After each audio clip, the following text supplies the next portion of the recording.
মানিকগঞ্জ জেলার সোনারগাঁ থানার পিরোজপুর এলাকায় ঢাকা চট্টগ্রাম বিশ্ব রোডের ঠিক পাশেই চলছে অবৈধ গ্যাসে চুনা ফ্যাক্টরির বাণিজ্য। প্রতিদিন লাখ লাখ টাকার তিতাস গ্যাস পড়ছে, অথচ সরকারের রাজস্ব খাতে জমা পড়ছে না এক টাকাও।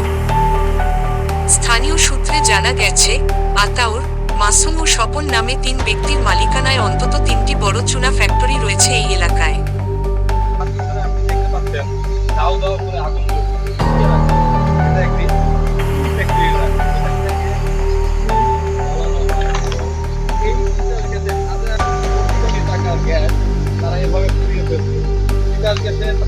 কোনো কাগজ নেই, পরিবেশ মন্ত্রণালয়ের নেই কোনো কাগজ।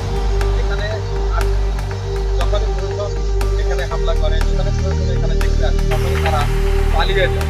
আমরা যখন এখানে এসেছি তখন আমরা বাইরে থেকে আক্রমণ করে পেলাম, এখান থেকে সবাই পালিয়ে যেত।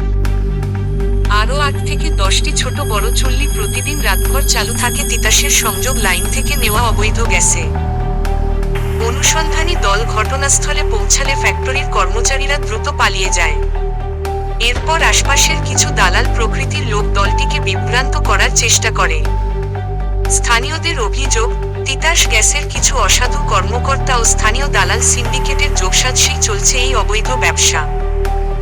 এলাকাবাসীর পাশে অভিযোগ করে, এই ধোঁয়া আর গন্ধে আমাদের নিঃশ্বাস নিতে কষ্ট হয়।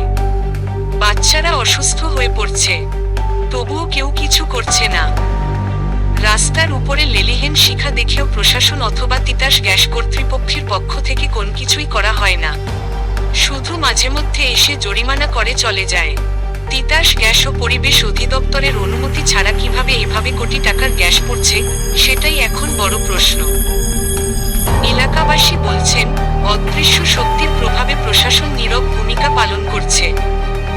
অবৈধ গ্যাস ব্যবহার, পরিবেশ দূষণ আর জনস্বাস্থ্যের ঝুঁকির এই ভয়াবহ চিত্রে এখন প্রশাসনের কঠোর পদক্ষেপের দাবি উঠেছে এলাকাবাসীর মুখে।